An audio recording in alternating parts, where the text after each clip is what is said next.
خوف خدا بڑھائے گا رحمان کا کلام، جنت میں لے کے جائے گا رحمان کا کلام۔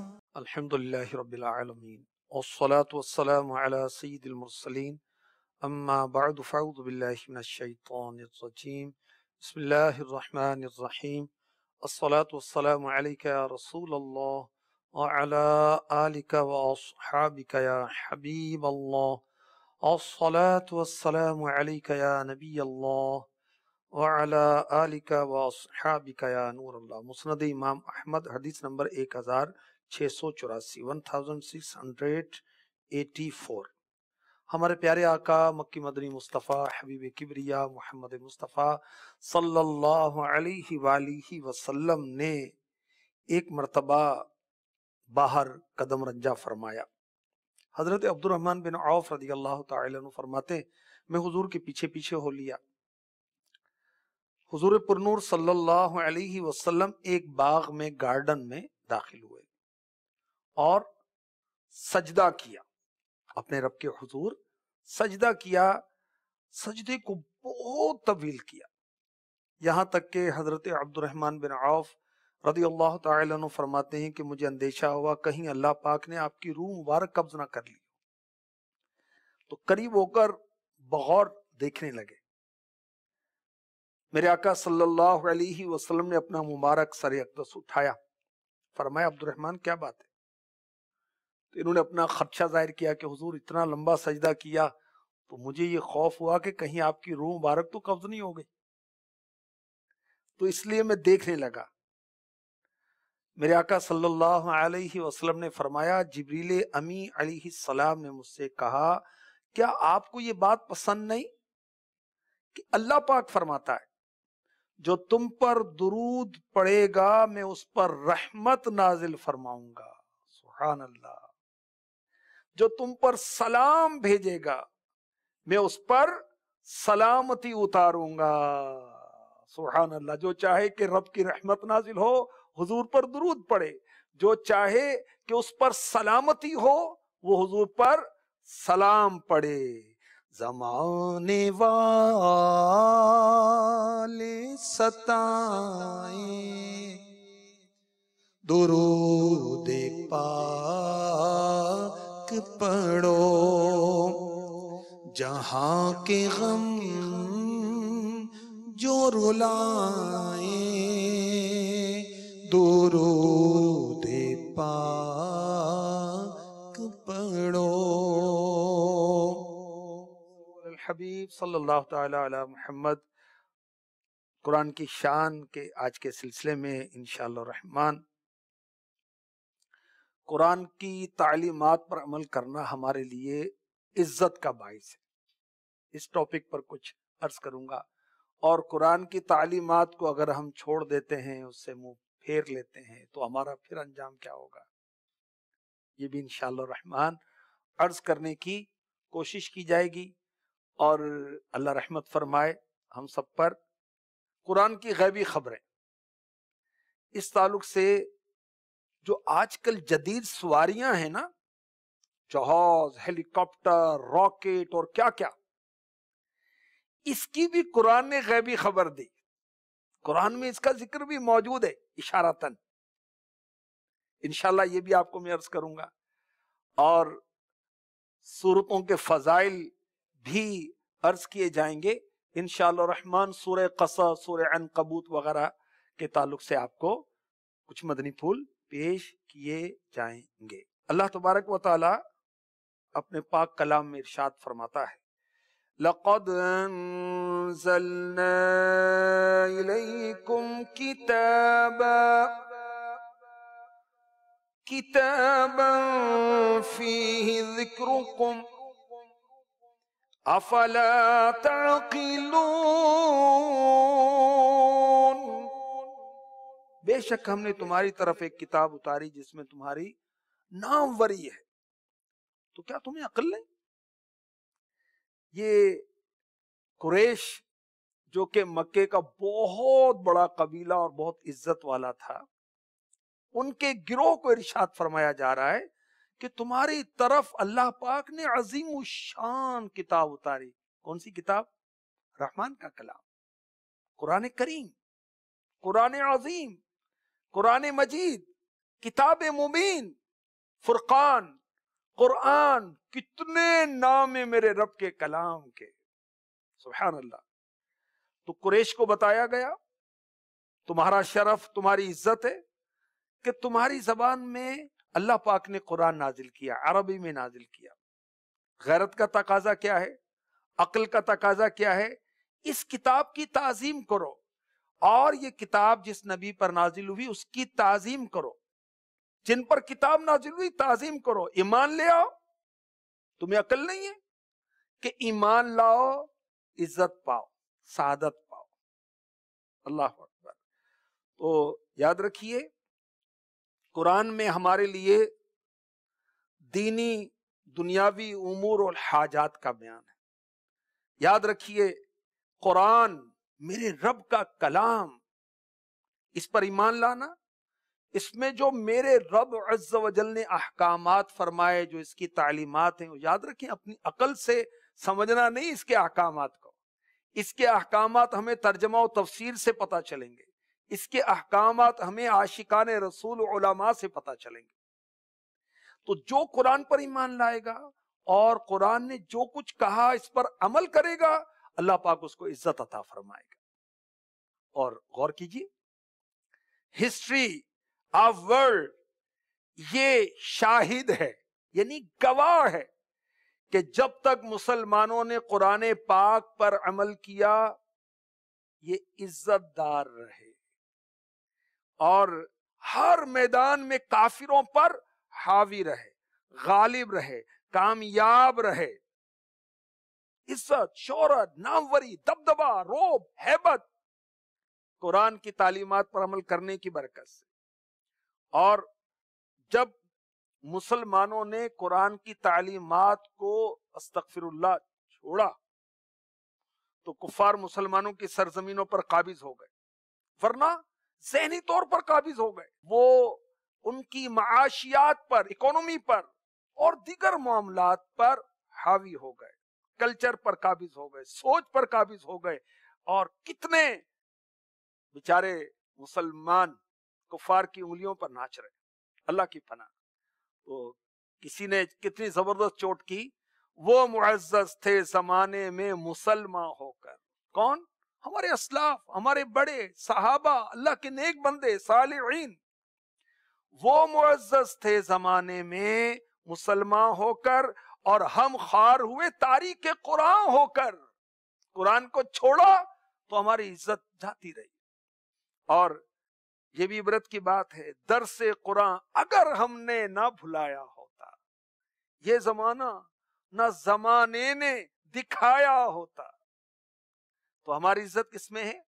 قرآن میں، اس کو پڑھنے میں، اس کو سیکھنے میں، اس پر عمل کرنے میں، اس کی تعلیمات کے مطابق گھر میں، دفتر میں، دنیا میں تمام تر معاملات جو قرآن نے کہے ہم اس کو اپنائیں، ورنہ پھر کہیں ایسا نہ ہو کہ ہم کلام پاک، قرآن پاک پڑھنے سے، سمجھنے سے، عمل کرنے سے دور ہوں تو شیطان نہ مسلط ہو جائے ہم پر۔ جی ہاں، شیطان مسلط ہو جاتا، اور یہ بھی قرآن نے بتایا۔ میں آپ کو آیت پڑھ کے سناتا ہوں، سورہ زخرف کی آیت نمبر 36۔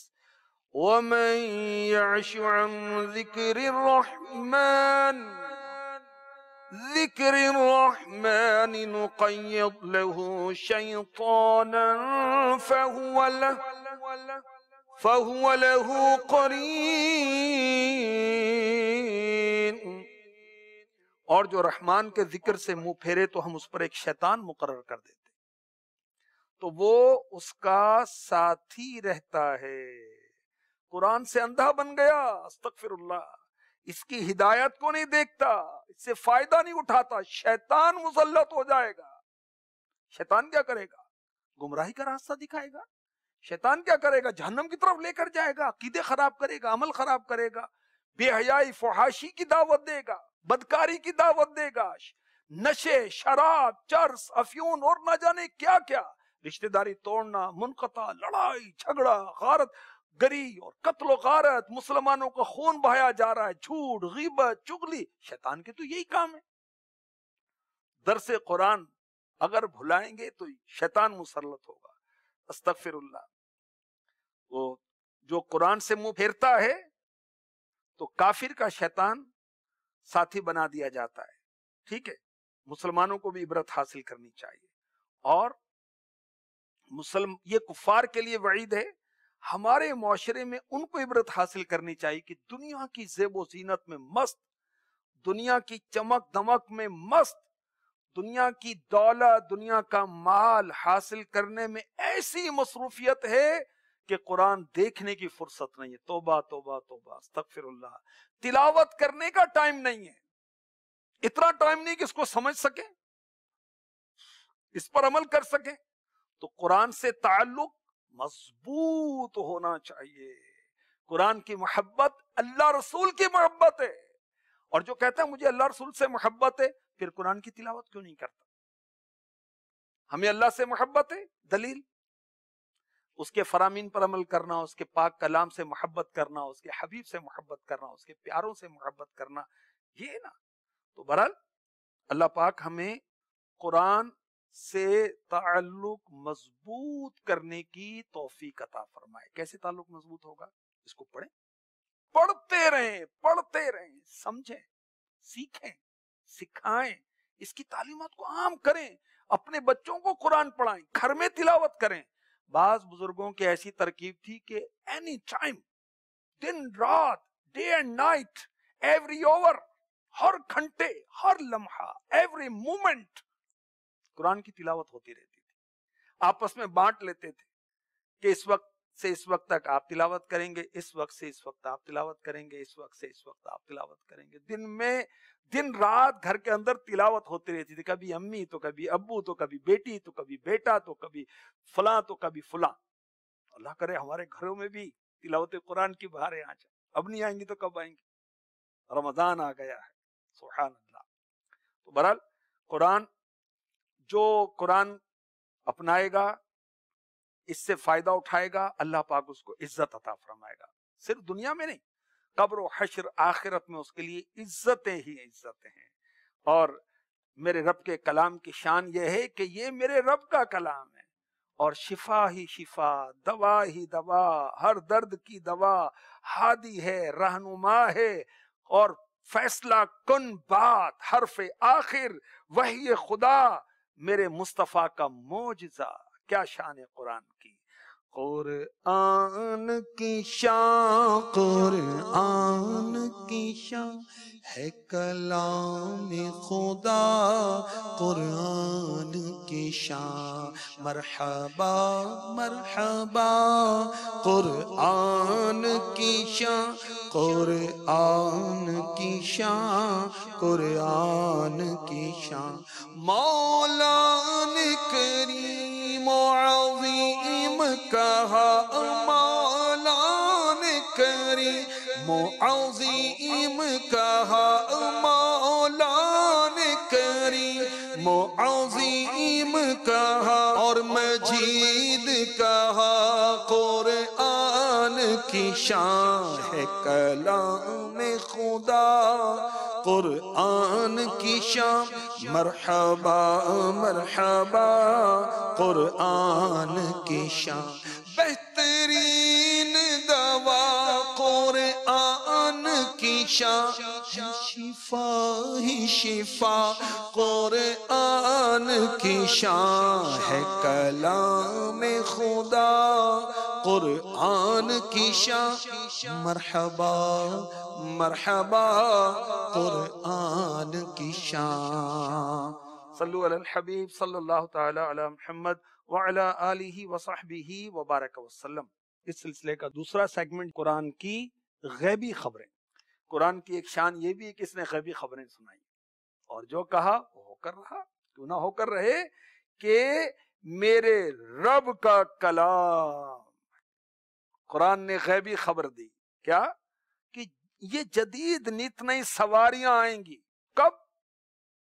میرے آقا علیہ الصلوۃ والسلام 1441 سنے ہجری ہو گئی، آپ نے مکے سے مدینے ہجرت کی، نزول قرآن ہوا اس وقت بتا دیا گیا. ویسے تو قرآن ازلی اور ابدی ہے، میرے رب کا کلام ہے، تو چونکہ میرے آقا میرے رب عز و جل کی شان یہ ہے کہ وہ ازلی ابدی ہے، تو اس کی صفات بھی ازلی اور ابدی ہے. کیا ارشاد ہوتا ہے سورہ نحل 14واں پارہ، والخیل والبغال والحمیر لترکبوها وزینہ وَيَخْلُقُ مَا لَا تَعْلَمُونَ. اور اس نے یعنی اللہ نے، اور اس نے گھوڑے اور خچر اور گدھے پیدا کیے تاکہ تم ان پر سوار ہو، اور یہ تمہارے لیے زینت ہے، اور ابھی مزید ایسی چیزیں پیدا کرے گا جو تم نہیں جانتے. اللہ اکبر. وَيَخْلُقُ مَا لَا تَعْلَمُونَ. اللہ پاک نے گھوڑے گدھے خچر ہمارے فائدے کے لیے پیدا کیا، ہم سواریاں کرتے ہیں ان پر اور بھی فوائد حاصل کرتے ہیں، زینت بھی ہے اس کے اندر. اور یہ اللہ کی شان ہے کہ اللہ نے ہمیں اونٹ، گائے، بکری، گھوڑا، خچر ان جانوروں کا مالک بنایا، انہیں ہمارے لیے نرم کر دیا. یہ جانور ہمارے تابع ہیں، ہم ان سے نفع اٹھاتے ہیں، اللہ کی رحمت ہے. اور اللہ پاک نے اس وقت پہلے دور میں یہ سواریاں تھیں، اب بھی انٹیریئر کے اندر بہت سارے ملکوں میں، اطراف میں، دیہاتوں میں سواری ہیں، گھوڑا، گدھا، خچر وغیرہ.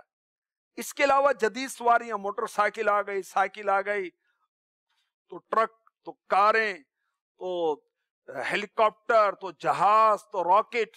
دیکھیں اس کا بھی قرآن پاک میں بیان ہے.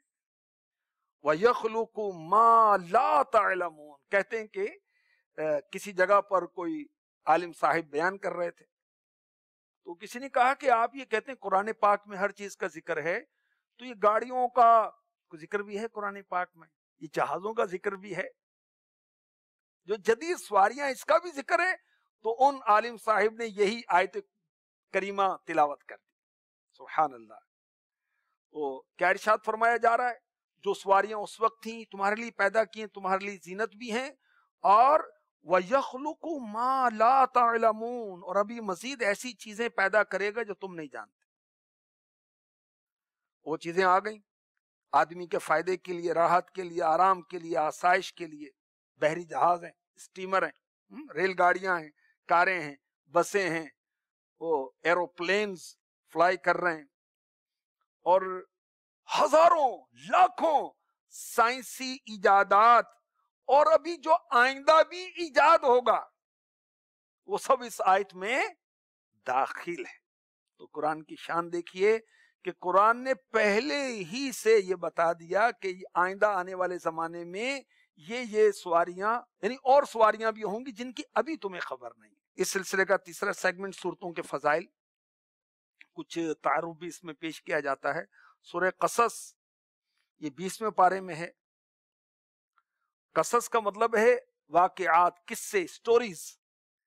اس میں حضرت موسیٰ علیہ السلام کا واقعہ ہے، قارون کا قصہ ہے جو زمین میں دھسا دیا گیا تھا اپنے مال کے ساتھ، جس بدبخت نے زکوٰۃ کا انکار کر دیا تھا، موسیٰ علیہ السلام پر الزام لگایا تھا. اس کے غرق ہونے کا واقعہ بھی اسی صورت کے اندر ہے. اور اس کے اندر بہت سارے مضامین ہیں.